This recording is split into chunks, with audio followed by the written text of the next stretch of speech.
Blog Talk Radio.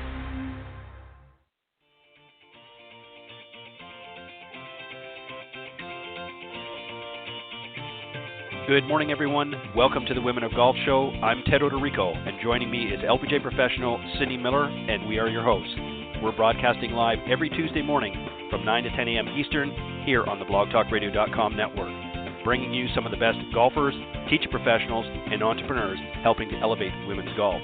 We're so glad you decided to join us this morning, so grab your coffee and let's get started.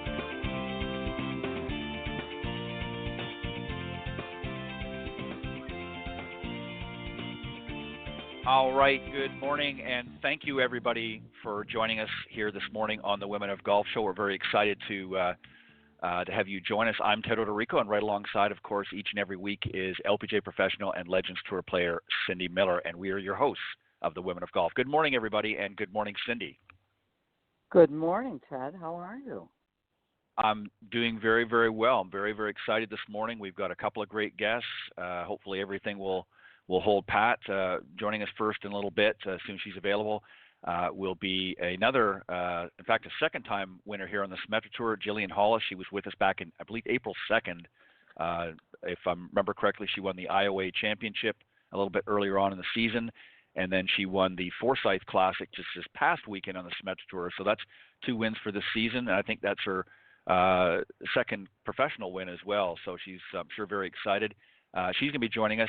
And then a little bit later on, the LPGA president and member of the Teaching and Club Professionals division, Vicki Goetze-Ackerman, is going to be joining us as well. Very excited to have her on. But so let's catch up a little bit while we wait for Jillian to come on board.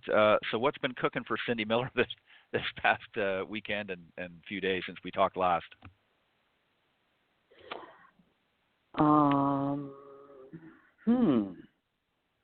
So last Tuesday, I did a keynote for the Independent Bankers of New York State.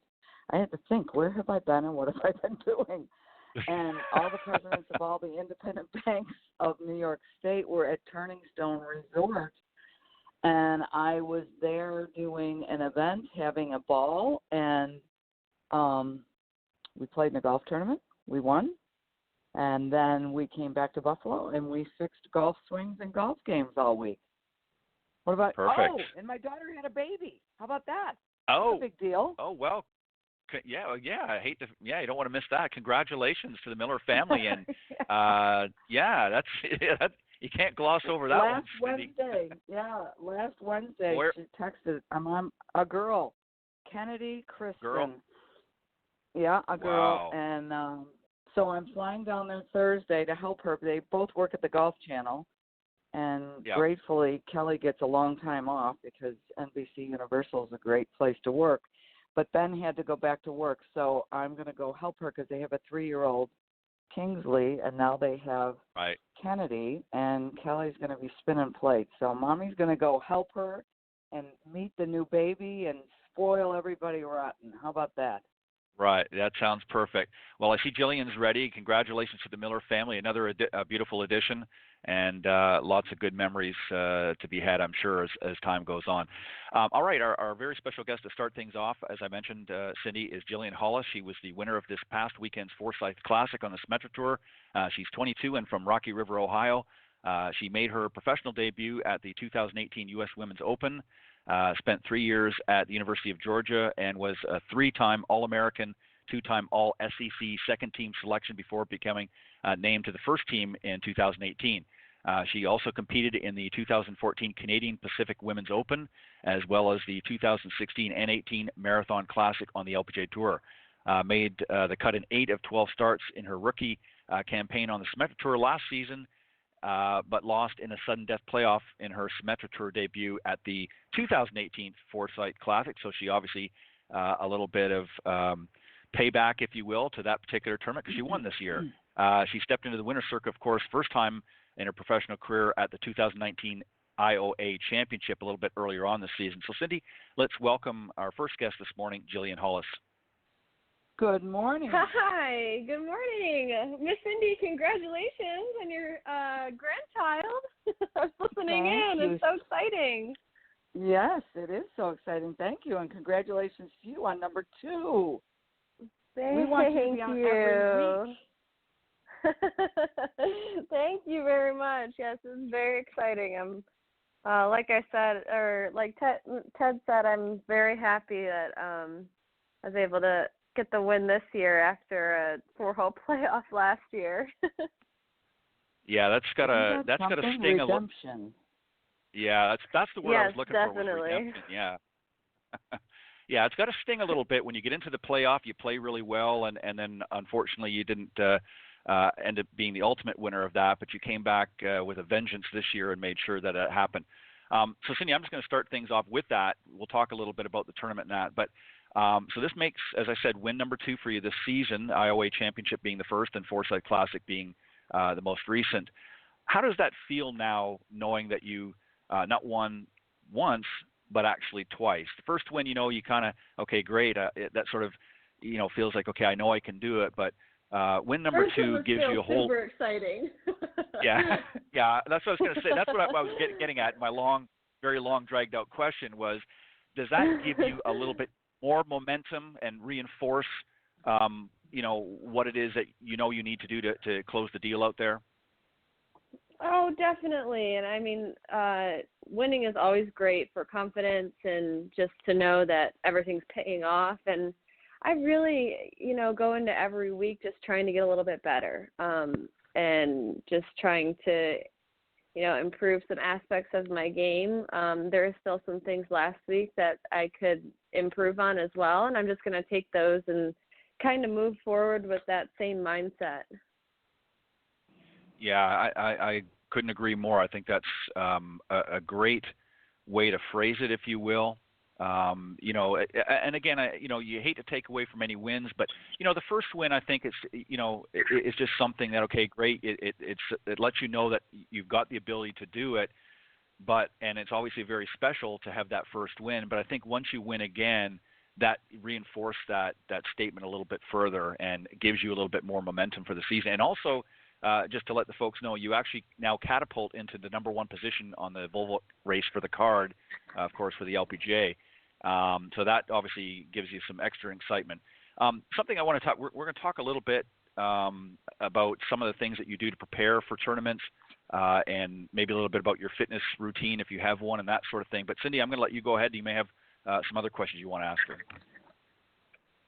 I actually just got back from the gym now that we're on the phone. Good girl. Where are you right now? We are in Harris, Michigan, up in the Upper Peninsula. So if anybody is around this area and wants to come watch some golf, we're playing at Sweetgrass. It's beautiful up here. So nice. And when do you come to Rochester for the Danielle Downing Classic? In a few weeks? That is yes. So we go to Cincinnati next week for the Prasco. And then we have a week off, and we go to, I forget where we go. I didn't play the tournament last year, but the week after that, we go to Rochester. So I believe it's the 3rd week in July. Cool. I might bring some of my girls over. Oh, my great! LPGA girls golf. Yeah. So I may need to get your contact info from Zach if that's all right. Definitely, of course. Okay, cool. So my question to you is, I like what you said. I try to get a little bit better each week. How do you determine what you need to attempt to get better at? Oh, well, I keep my stats every week and just make sure I've been doing that for the past year now, just keeping my stats and kind of seeing a pattern and trying to see where, if you can make birdies on these holes or if you have birdie opportunities. Like sometimes it's not always putting or it's not always chipping. You have to look at the patterns. It might be ball striking or whatnot, or what if you're missing greens, which side of the green you're missing them on. So just small things like that. I've been working with my coaches. I work with Gareth Raflewski. He does a lot of the putting and short game work for the LPGA, and my other coach, Scott Hamilton, we work on with my swing. And I talk to them almost every week, just trying to figure out how I can get better, and if there is a pattern, how to break that. And I'm constantly in communication with them, and they're always helping me. Awesome. Ted? So let's talk about, since you mentioned you just came from the gym, let's talk about fitness and things like that. Obviously, all of you young ladies out in the Symetra Tour and LPGA Tours, obviously keep yourselves in good shape in that. But what do you do specifically? I mean, because obviously you're not there, I would assume, lifting a bunch of heavy weights. You have a specific routine, I would assume. Tell us a little bit about that. What do you do to just kind of keep yourself in good golf shape, if you will? Right, so it's Tuesday, and we don't tee off until Friday officially. So I actually did lift some heavy weights today just because I know I have some days to recover.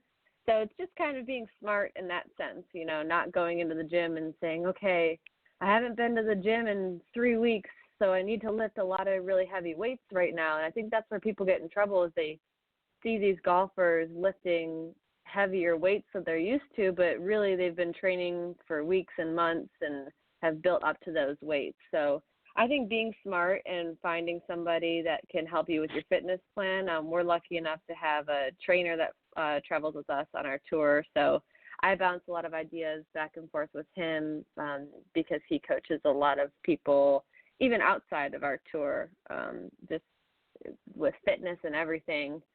So I think just being smart in that sense. I try to go to the gym every day and take one day off during the week. So I took yesterday off because it took 8 hours to get up here from our last tournament. So my body needed a little bit of rest. But I think just listening to your body is the most important. And I found that working out makes me less tired. Even when I am feeling a little tired or fatigued, I'll go to the gym and feel so much better. Yeah, I agree. I think that's important to do a lot of those different things. And I want to just specifically dial in on something, because you mentioned, you did get into a little bit heavier weight. Is that mainly to focus on the lower body, like your legs? Is that where you're really doing more of the heavy weights, not so much your upper body? And if so, why? Yes, I do lower body, but I do upper body as well, because for so long I didn't lift heavier. I'm saying heavy weights, but I'm not lifting like 200 pounds bench presses. Right. I definitely do heavier weights with squats and everything, just right. Because I like working at my lower body a lot. I feel more stable when I have that. And with my upper body, I actually have been, I had an injury about 2-ish years ago, almost 2 years ago, with my upper, it's like the rib heads in my back. I was out for a couple tournaments, and it was just from overuse and over golfing, and I didn't do anything really to strengthen it because I was scared that I would hurt it even more, and I really needed I had weak spots in that area, so I really needed to continue to strengthen it and strengthen the muscles around it so I could play as much golf as I do. And I think right. Lifting weights is super important for longevity. And everybody's different. Some people might lift Sure. heavier weights in different areas, but you have to cater to your own body.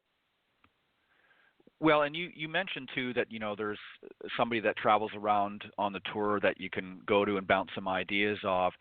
Is it a good idea, do you think? And the reason and the reason why I'm about to ask you what I'm going to ask you is because obviously you guys have access to that, where not everybody out there thinks of it or has the same opportunity. But do you guys normally have an assessment done before you get into any sort of fitness routine? Like, do you make sure that you kind of have an or overall body assessment done by a trainer before you get into specific routines, just to make sure that you're not, Yeah, go ahead. Yes, definitely. So I've just been exposed to weight training for a long time now. I work with Randy Myers down in Sea Island, and he works with a lot of the PGA Tour guys and the Webb and Canadian guys out of Sea Island.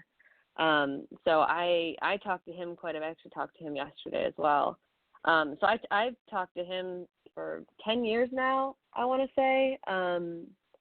I've just been going down there. I have some family down there, so I've been lucky enough to work with him. And then being at Georgia, we had access to so many different, we had our trainers at Georgia, but we had access to so many different facilities and equipment, as well as multiple trainers, because everybody's a little bit different in how they approach their weightlifting schedule and everything, and people for different, like different bodies, different body types. So I've just had all different kinds of exposure to that. So I've been able to take bits and pieces of what people have given me. Obviously, I follow a specific plan that Randy has given me over the years, as well as talk to my trainer. Like if I'm, you play golf as much as we do on this tour, you're going to have something that eventually hurts you or that's bothering you, because we all swing one way. So he might say, okay, well, go do this exercise in the gym and it'll strengthen these areas. So it's nice to be able, because you have to switch it up from week to week a little bit. So it's nice to have all the resources that I do. And, you can find that access as well, even if you go to, if you don't have like the state-of-the-art resources, you can go to like a Planet Fitness. I used to belong to one of those, and they'll have trainers in there that can do body assessments and help you get a workout plan somewhat tailored to you. So you're not just going in there and lifting weights where you're not supposed to. Yeah, because that's something important. People don't realize that. They think of fitness and everybody sort of has something, a mental picture, especially if they're not used to doing that on a regular basis, and they get in there and they start hurling weights around, and the next thing you know, they're injuring themselves there, and then they've pretty much put themselves out of their their weekly golf routine because they just can't physically do it. One other thing I want to ask you, and then Cindy, I'm going to bounce it back to you. Obviously, in addition to good fitness, good nutrition is important as well. Are you pretty religious when it comes to your nutrition as well? Do you kind of watch what you eat, or you kind of backslide a little bit, especially after winning an event, kind of treat yourself to something that maybe you normally wouldn't eat? Give us an idea of what you do. So recently I've been eating very healthy. I've tried to cut out carbs.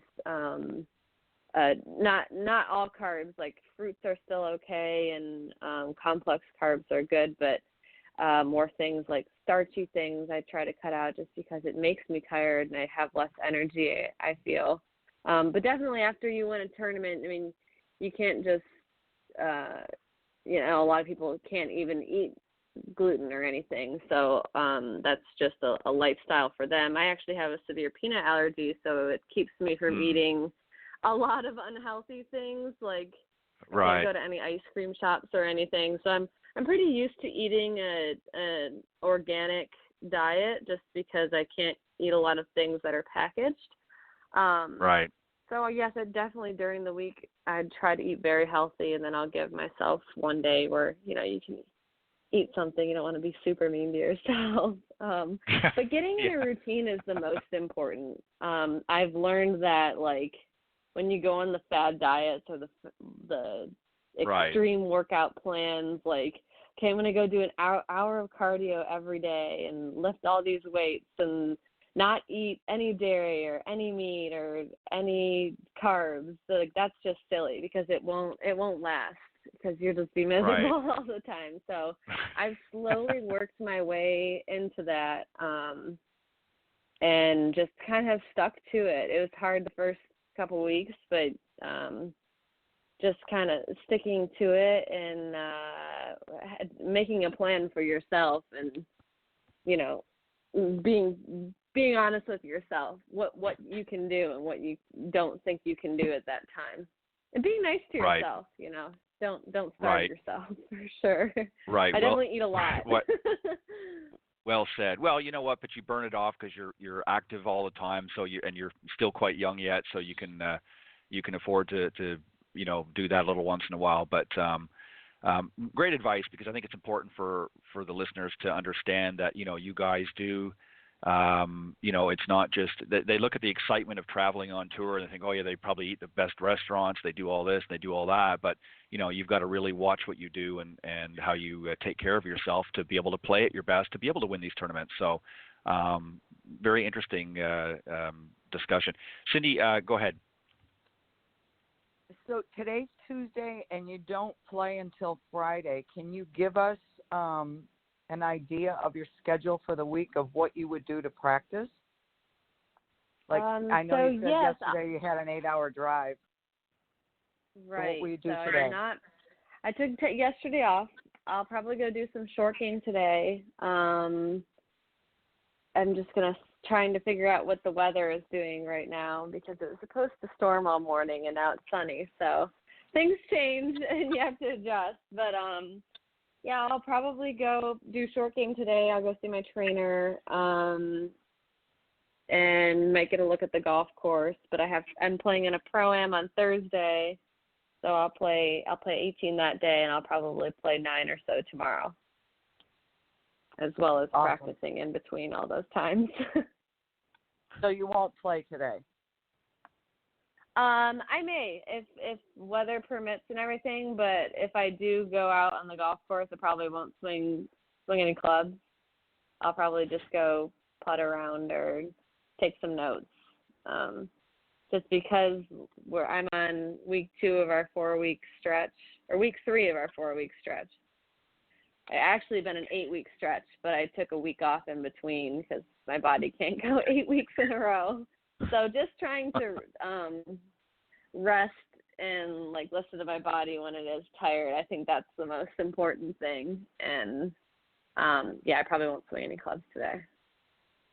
Awesome. That's very good. So what about balance in other areas of your life? Obviously, you're golfing a lot, and you know you've got to have some balance there as far as family and friends. What do you do to try? Because you're traveling, as you said. You know, you drove 8 hours yesterday, so you know I don't know whether you buddy up with somebody else or you're on your own a lot, but it's got to get a little bit boring, a little bit lonely sometimes. What do you do to find balance in that area of your life? It was a little bit boring last year because I didn't know as many people as I do now, but I have so many friends out here. I love traveling. Like yesterday I traveled with some friends, and then we traveled in like a caravan, stopped at the beach, stopped at the lake, and it's so fun, especially this tournament because we're all staying in the same hotel and the golf course is right out our back door. So I get to see everybody and see everybody at breakfast and lunch, and we all find things to do. Like we have a boat ride tonight that we can take around the bay or something.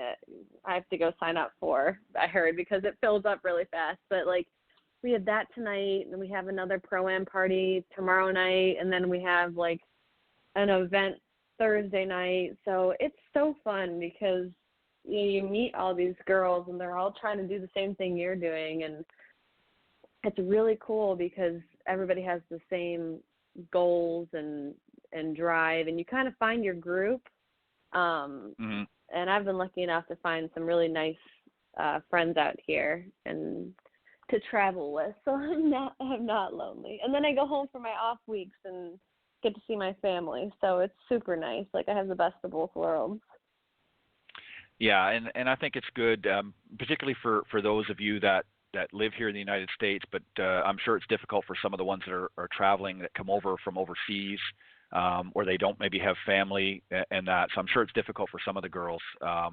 But it's nice that you guys sort of all work together and try to form groups of friends and that on tour. So at least it makes everybody feel like they've got a kind of a family here, even if they don't technically. One other thing I want to ask you is, you know as well as Cindy and I do that when you're playing on tour, you're not always going to win. There's going to be some weeks, obviously many weeks in your career that you're not going to win. And just like we mentioned earlier, last year at the Forsyth Classic, you were in a sudden death playoff, but ultimately didn't capture the win. How do you handle disappointment when things don't go the way you had planned, even though you've played your best? How do you handle disappointment mentally so that it doesn't affect you long term? Oh my gosh, like if you play your best and you shoot 15 under and someone comes in and shoots 16 or 17 under, like there's nothing you can do about that. Like, I played last week at the Four Winds Invitational, and I was leading with Perrine Delacour and August Kim. We were in the final group. We played in threesomes the last day because the weather was bad. We were all at 4 under, and then I was leading at one point. I was 7 under, and then she just went like birdie, birdie, birdie, and I made a bogey, and then I made a birdie, and I birdied the last hole. But it's like, I was so happy for her because it's like, you play that well and you deserve to win. And if I can make birdie, birdie, birdie as well, like, great, then I win. But you can never compare yourself to how someone else is playing, and that's the beauty of golf. Is it's like it's such an individual sport, and I really see it as that. I don't ever see myself as competing with other people. I'm competing with myself, and I'm trying to get better every day. And I look at a golf course and try to compete with the golf course. Like, how can I attack these holes?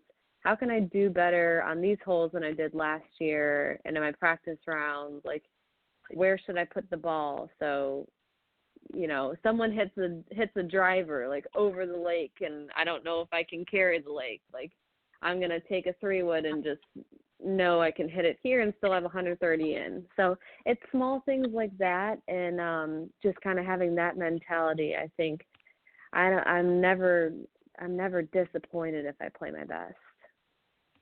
Yeah, that's some great advice, Cindy, that Jillian gives for our amateurs out there, because a lot of people look at the overall picture, and really what you're doing is you're dealing with the tasks at hand. You know your limitations. Just because a competitor comes up and belts it a mile, and maybe you don't have quite that ability, you play to your strengths and not to somebody else's strengths. And Cindy, I really like that, and I know you try to instill that with your students. Cindy, any final closing thoughts before we let or comments or questions that you have for Jillian before we let her go? I just absolutely love your attitude, and I believe that because you speak the truth, and I also I teach an awful lot of kids, and so many of these kids are trying to beat each other, and what you have to instill in them is what you just said. You're playing against the golf course, and when you play on tour, or I go out to a Legends Tour event, there's a mutual respect because everyone that's there has gone through the fight to try to become the best they can possibly be. And instead of shooting each other down, you're there congratulating each other for all the hard work you've put in. And that's the coolest part of playing golf at the highest level, in my opinion. So kudos to you and all your buddies out there, and go make a bunch of birdies this week. Thank you. And if like anybody watched the NWGA tournament at Augusta, I mean, talk about two class acts like Maria Fossey and Jennifer Kupcho. They knew what they were doing for the game of golf, and they're two of my really good friends, and it's like they were high-fiving all day, and they're congratulating each other, and it's like you make a birdie, you give someone a fist bump. Like, it's awesome, because you know how it feels to make a birdie, and you do want to ultimately beat each other. I'm not saying don't be competitive, but it's like being happy for one another, because you all know what it takes to do stuff like that. Absolutely. Yeah, that's great job. Some great advice. So good luck this week, and if you pull it off this week, we'll talk to you next week again on the show. That'll be your three-peat here on the Women of Golf. So get out there and win for us. We want to have you come back. I agree with Cindy. I think you've got a great attitude, and I know you've got a incredible career ahead of you, and it's just really getting started. So thank you, Jillian Hollis, for joining us this morning on the Women of Golf, and good luck this week. All right, Ted. Cindy, thank y'all so much for having me. All right. Bye-bye. Bye-bye. All right, the winner of the Forsyth Classic on the Metro Tour, Jillian Hollis. Great young lady, Cindy. And Cindy, before we bring on Vicki, let's remind everybody you've got a great offer for our listeners out there, especially in the corporate world. Let's set that up, and then we'll play the clip. Well, again, everyone knows that the game of golf is used as a business tool, and more than just locally, but on the tour as well. So go ahead and play the reel. Everyone knows business deals are made on the golf course. Knowing how to act is just as important as how you hit it. As an LPGA professional and corporate trainer, I offer workshops, seminars, and executive retreats to teach you how to do both. From the back nine to the boardroom, Improve Your Team from the Inside Out, or Golf 101 for Executives might be the perfect fit for your team. Maybe it's time to make some deals on the course. For more information, go to cindymillerinc.com. Couldn't said it better myself. For those listening, go to cindymillerinc.com after, and you can reach out to Cindy Miller and do just that. All right, our next guest is Vicki Goetze-Ackerman. She's the current president of the LPGA and a member of the Teaching and Club Professionals. In addition to her tenure there, she also sits on a number of other boards, the LPGA Independent Director Board, the LPGA Foundation Board, and the AJGA Board. And here's also just a few of her athletic accomplishments. As a professional golfer, she's been an LPGA professional since 1993 and played since 94. She finished second in the LPGA Corning Classic in 2000 and 2004 and was ranked as the number one putter in 04 and 05. As well as she also received the William and Mousy Powell Award in 2006, and she was inducted to the Georgia Hall of Fame class of 2012. So, Cindy, let's welcome our very special guest, Vicki Goetze-Ackerman. Good morning. Hi, how you doing? We're doing well, my dear. We're so glad you joined us. Well, glad to be on the show. Thanks for having me. Go ahead, Ted. Well, we appreciate it very much, and I know you were on board for a minute or two as we were saying goodbye to Jillian, who just won, as I mentioned, this past weekend Symetra Tour Forsyth Classic. What do you think about what she had to say or commented on about attitude out there and handling disappointment? Oh, I thought she was fantastic. I mean, I love the fact that she basically was saying she plays the golf course. I think so many times, and Cindy hit on this too, that we hear junior golfers or younger golfers going head-to-head with the people that they're playing with. And at the end of the day, the great thing about the sport is that it is you against the golf course and the elements. And I always say that if you shoot 65 and you lose the tournament, kudos to the person who won, and you should be happy with the fact of how you played. But vice versa, if you shoot 80 and you win, maybe you didn't do as well as you thought. I love the fact that she is congratulatory to her competitors, and also you always want the person you're playing with to make the putt. You want them to make Yep. it, and you should expect them to make it. So it was very refreshing to hear her speak, and I think that will bode well for her in the future for sure. Yeah, I agree. I think you have to be supportive, and that's one thing, as you just mentioned, Vicki, that this game, this sport, really leads to good sportsmanship. I mean, you want to obviously be competitive, as she said out there, but at the same time, you want to be supportive of your fellow players. You don't want them to play lousy, and you want to beat them fairly and honestly, and you want them to play their best as well, and that makes it more exciting when you do win if your competitor is playing at their best. So the sweeter the victory, if you will.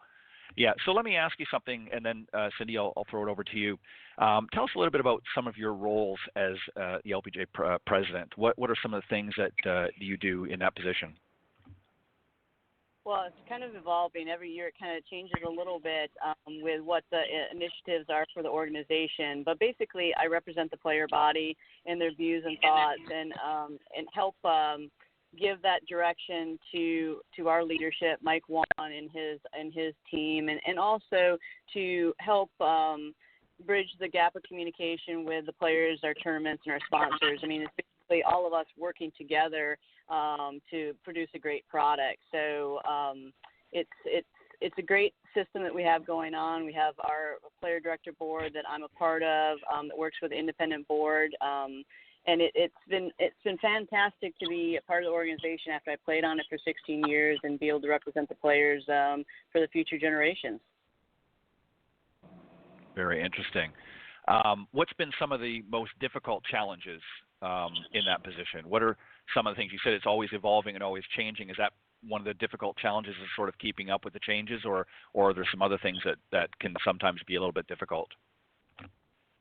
Well, I think at the end of the day, the changes that happen each year and evolving to grow the organization and get more viewership and grow the purses and seeing the talent level develop out there, I think that's exciting. I mean, it's definitely not a monotonous job where, it's same old. But there are some things that, do kind of last in the organization with things that the players more on the regs and things that they deal with on a daily basis that probably haven't changed a whole lot over the years. But overall, I mean, in the big picture, I mean, we're looking to continue to grow the game of golf, like I said, for future generations. And it's really been incredible, especially since Mike Juan has taken over on the schedule. The places that we play now, the venues are unbelievable. The tremendous sponsorships that we've gotten and been partnerships with now is pretty cool. And I definitely think the future is bright for women's golf and golf in general. So it's been great to be a part of that. And I think that's important that our focus stays on the big picture of the tour and the game versus the little minute things that kind of pop up here and there. Right. Well said. Cindy, go ahead. Can you clarify the difference between the player director board and the independent board? Absolutely. So basically how our tour works and how our founders set it up is that the players would have overall, I guess you'd say, power, so to speak, in that we have a majority vote. And the player directors are voted amongst the player body, and there's 6 player directors, and then the president is 7. And then the independent board are executives, either retired or currently still working, that come and they volunteer their time and service to the organization, and there's 6 independent board members. And we meet 4 times a year as a total board. We also have the president of the TNCP as well as Mike Juan on that board. But at the end of the day, the overall vote of LPGA members is always greater than the vote of the independent board, which is pretty unusual for a sports organization for the players to have that much, I don't know if power is the right word, but because I don't look at it as a power issue because we all work together, but have that much voice in the organization, I should say. Wow. That is unusual. That's awesome. Yeah, it's very unusual. I mean, and it's great because our players, because they do have that voice, I think they're really bought into the whole system and the things that are happening. And we're very transparent with our organization, with all of our membership. And we work together as a team to do the right thing for the tour moving forward. So sometimes there's things that maybe have a little bit of pushback, but at the end of the day, it's the right thing for the organization, and everyone knows why we're doing things, and so we do it. That's great. That's great. I mean, again, it's a win-win-win for everybody. Absolutely. So now I have to shift states here. Okay. It's funny, but most people don't really, they want to be known as the number 1 long hitter, but I want to be known as the best putter. So you've done that twice. You're like magical. Tell us what the key is. Well, it's funny because long story short is, and I laugh because it's amazing that I can remember this, is I lost the PGA Junior Championship at Belle Reve Country Club, I think when I was 14 years old, due to missing 3 putts inside 2 feet. And I vowed that I would never lose a golf tournament for that reason again. And I came back and I decided I was going to get on the chalk line, and I don't know why I came up with this, but I said, well, I'm going to make 100 in a row every day. And I figured if I did this every day, that that would never happen again, and by God, it didn't. So, for me, it was really putting in the reps and the time, probably a bit of an overkill now that I'm, 46 and can look back at it, but it was my way of really making sure that my alignment, my lines, my setup, everything stayed consistent on a daily basis. It was also a way to work on my stroke because I could see the path. And then finally, and probably the most important, is that I saw the ball going in the hole. I mean, I think a lot of people, when they practice their putting, they go to 10 to 15 feet and they never see the ball go in. The goal is to make the putt, or at least have good feel. And to me, I've always was seeing the ball go in the hole. I either hit short putts on the line, around the horn, or long putts. And literally, when I would get on the golf course, I'd be like, well, this is a chalk line putt. This is easy. Like, it's a done deal. So I've tried to instill that in my son. We're still working on that a little bit. You got to buy into the system yourself. But to me, it was just really making sure that I continue that process. And there was very few times that my putting let me down over the years. That's awesome. Sometimes you lose and sometimes you learn. Good for you. Yes. Yeah. Ed? That's great. Really putting is the anchor, I believe, in golf. I mean, when you know that you can putt solidly, it can make up for some other mishaps along the way. It's a good way to recover.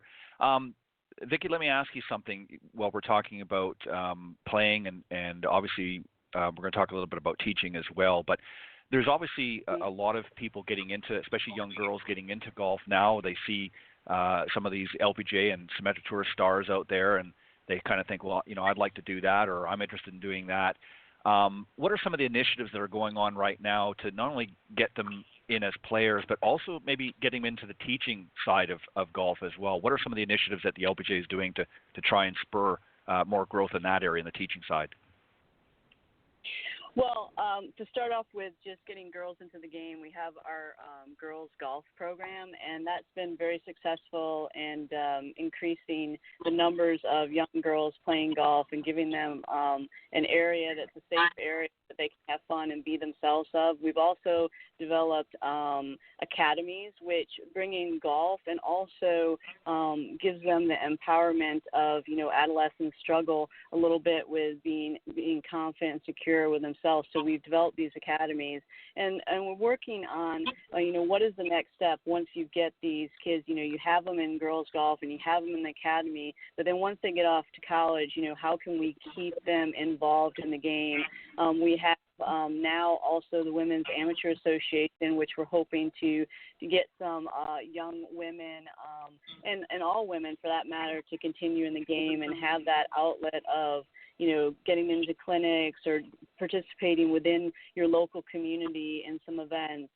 So that's one of the things that we're doing right now. As for the teaching, we're really trying to reach out to the college level because there's so many young women, and really, if they think about it, all kids that are in college, usually 1% are the ones that continue on into the professional level. So there is the next move. And a lot of people who are in golf love the game and want to be a part of it. And so we're really trying to reach out to that college level and also the Symetra level to give them an understanding of what they could do next if golf playing on the golf course is not their final move, so to speak. And even for the ones that are currently playing, about 85% of the ladies on tour will continue on with another job.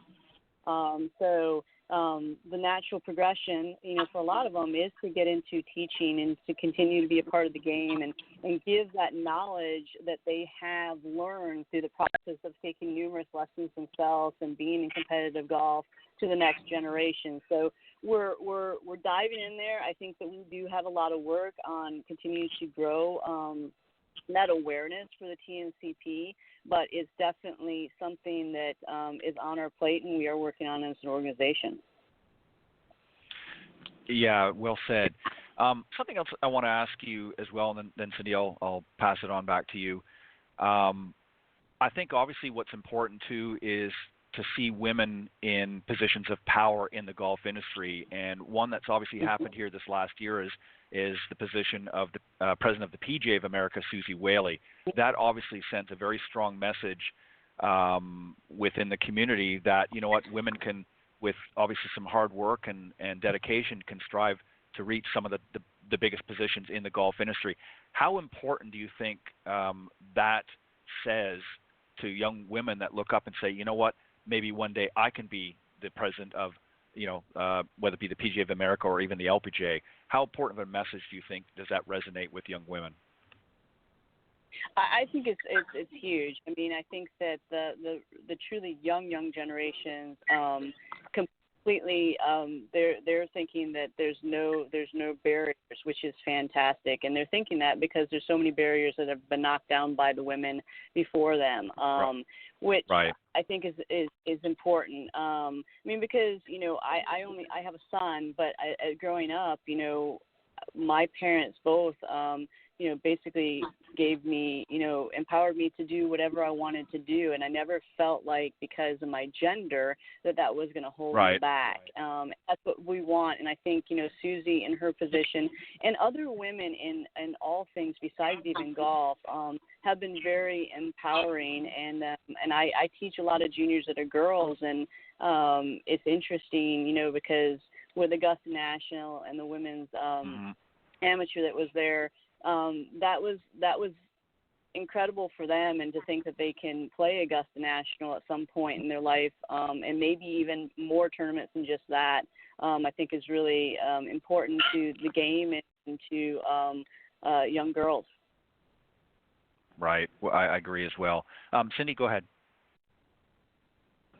Again, I'm going to shift states. Tell us about the fact that you have joined the LPGA teaching division and about your son, because I know he's a really good player, and what life is like as a normal human.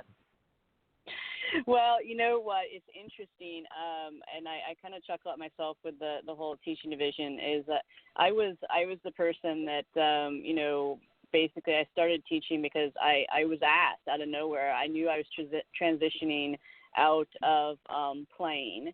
And the GM at Buckhorn Springs Golf and Country Club at the time was like, listen, what do you want to do? And I'm like, I have no idea. I said, I'm totally prepared for the move on here, but I don't know what I'm going to do. And he asked me if I was interested in teaching. So I got involved, and my first student was an 80-year-old man, and I'll never forget. I mean, like, he kept wanting me to repeat things over and over again, and that's just what his style and what he wanted. And he was a little bit hard of hearing, and so I'm on the range, and there's all these other people, and they're hearing, shift your weight, turn. I'm like, oh God, I got to at least move off the range where no one else is standing, because they don't all need to hear all this. But as I started teaching, I enjoyed the aspect of kind of seeing that light bulb go off in my students and really being able to help them. And then as I grew in my position as the LPGA player president and learned more and more about our whole organization, I mean, I think a lot of times as a tour member, we do our best to educate all the membership, but you kind of lose sight of all the different fingers of the organization. And I got to understand the TNCP and their education process, so I went through it. And as I said, I learned how much I didn't know, and I also learned what I did know, which was pretty cool too. So I've been a huge advocate of our membership, the tour players in particular, going through the program, because I always say you don't know what you don't know, and we all should want to educate ourselves more and grow. I mean, you don't want to stay stale in any position in life, so continuing educating and learning the process is fantastic. As for my son, he's actually taught me a lot, because as he's gone through the stages of golf, and I just want to start off by saying all I desired in my life was to be able to walk 9 holes with my husband and son one day, and when I had that day, which was quite a few years ago, I was pretty much complete. I'm pretty lucky that he does enjoy the game. Don't know where he's going to go with it. If he quits tomorrow, we're good. I got my 9 holes in. If he continues on to bigger and better things, fantastic as well. But it really taught me on how he thinks on the golf course and how my other students are thinking on the golf course, so that I became a better teacher. I caddied for him quite a bit in the U.S. Kids events, because you have caddies. And I think that he's just taught me a lot about communication and the thought process that's going through young kids' heads, as well as all amateurs. Little side note, my son he's 13. He's all of 89 pounds. We haven't broke that 90 mark yet, but it used to be when we go play that we'd run up there and see who outdrove who. He's like 40 by me now, so it's not even exciting for him anymore. He just he just pounds it by me. But I will say, on a head-to-head match, I've not gone down yet. I told him, and I say this with all my students. I said, listen, if you beat me, because I'll never let you win. I mean, I'll set the game fair, but I will never let you win.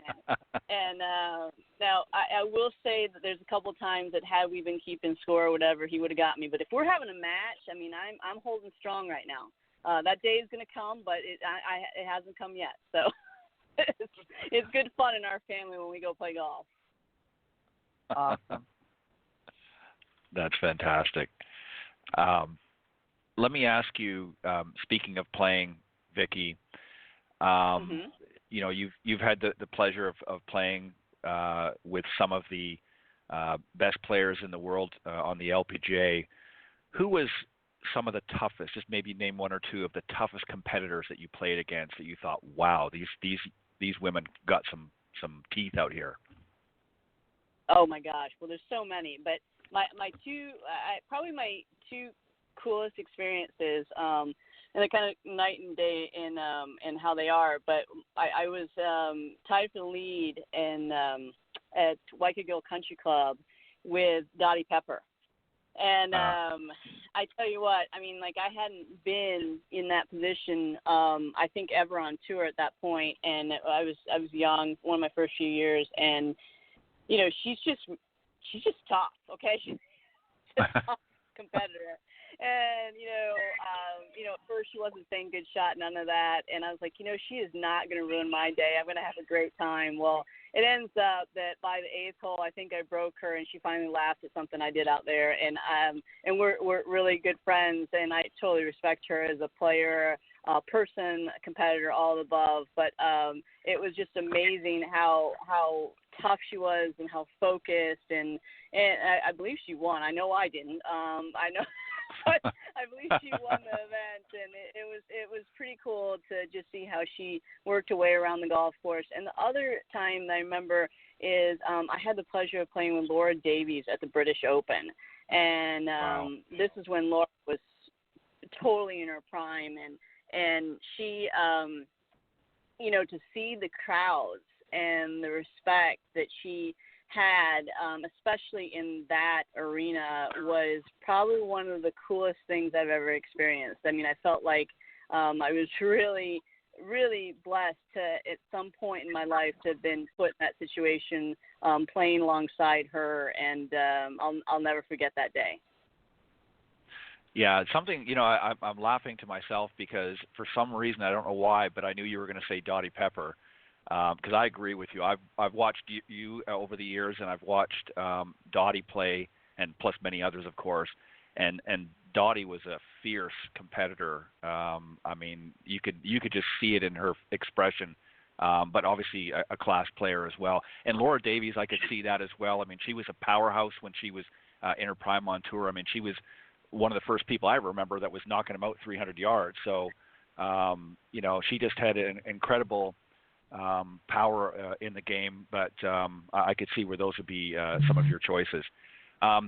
Cindy, any final thoughts or comments before we wind up?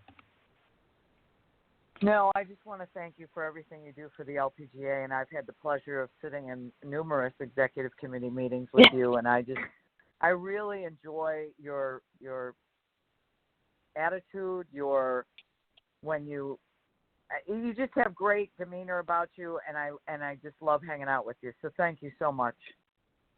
Oh, well, thank you, Cindy. I think that you're a remarkable person yourself, and it's been, you know, a pleasure to work alongside all these great women and people within the organization. I mean, I've learned a ton. I keep learning, and just feel fortunate to be surrounded by great people, and this was a pleasure being on the show. Anytime you want me, happy to chat, and I wish you guys both all the best. Well, we thank you very much, Vicki, for taking time out of your busy day, and we would love to have you come back anytime when you've got some great things that maybe you want to share, maybe some new programs or things like that. Just reach out, and Fantastic. we'll be happy to have you come on. So thank you very much, and have a great day, and we appreciate, again, you giving up your time. No problem. Y'all take care. Thank you. Bye-bye. All right. Bye-bye. Bye. All right. That was our second special guest this morning, Vicki Goetze-Ackerman, the president of the LPGA and a member of the Teaching and Club Professional Division. Very, very, again, another person that just has such a great personality and upbeat, and obviously you know her obviously much better than I would, but you've had a chance to work with her. What was some of the things that impressed you working with her, alongside her? Just the calm demeanor and the wisdom because of the experience, So, again, you want to hang out with people that are smarter than you, who've been where you want to go, and then shut up and listen. I was at the Seattle event last week on the driving range next to Sandra Palmer and Joanne Carner. And we were talking about playing in pro-ams and kids, and I said out loud in front of them, how cool is this to have all this wisdom standing next to me? Why would anyone should just say, hey, can you help me? Right. Excuse me, I sneezed. Right. And Joanne Carner comes over in her rough, gruff way. I love her to death.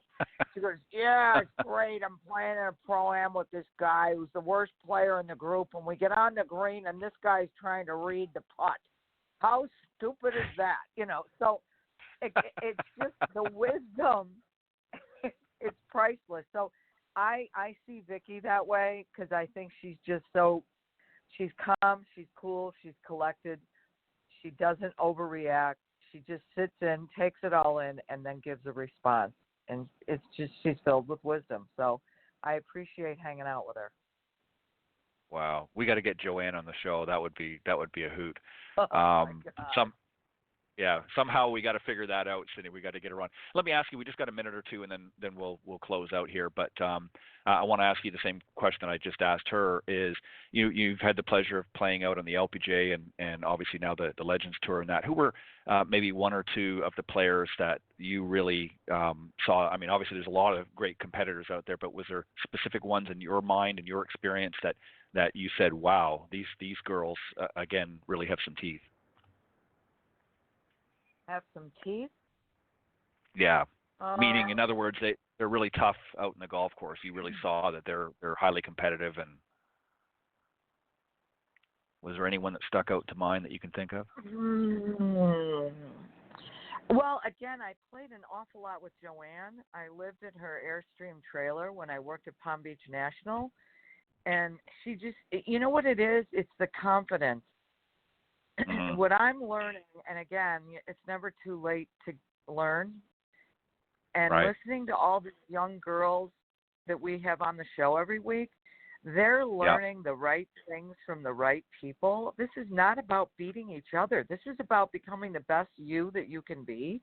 And when you know your own game and you stick to that, you can only do the best you can do. And I think that's my biggest lesson is, Joanne Carter kills the ball. I'm never going to kill the ball. Get over it. Don't even try to be someone you're not. Try to be the best you that you can be.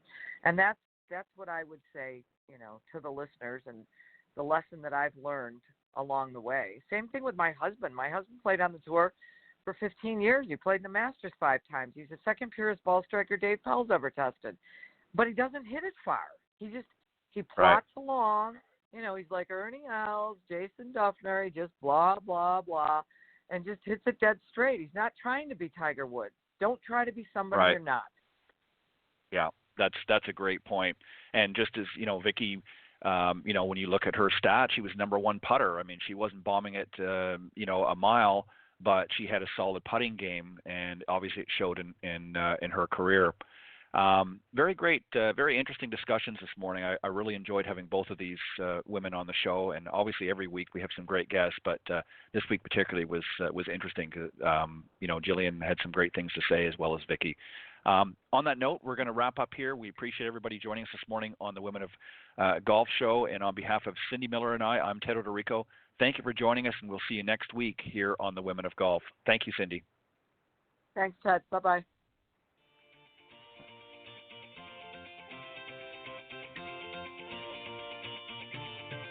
Thanks for listening this morning to the Women of Golf show. Tune in live each week by visiting blogtalkradio.com/Women of Golf or on any of these social media platforms: iTunes, Stitcher, TuneIn, CastBox, TalkStream Live, and of course Spotify. If you can't join us live, check out our on-demand section for previously aired broadcasts. To get updates for future shows and upcoming guests, you can follow us on Facebook at Women of Golf. You can also follow me on Twitter at Ted and Buck CEO and Cindy at Cindy Miller Golf. Please remember to join us next week on the Women of Golf show. See you next time. This has been a production of the iGolf Sports Network.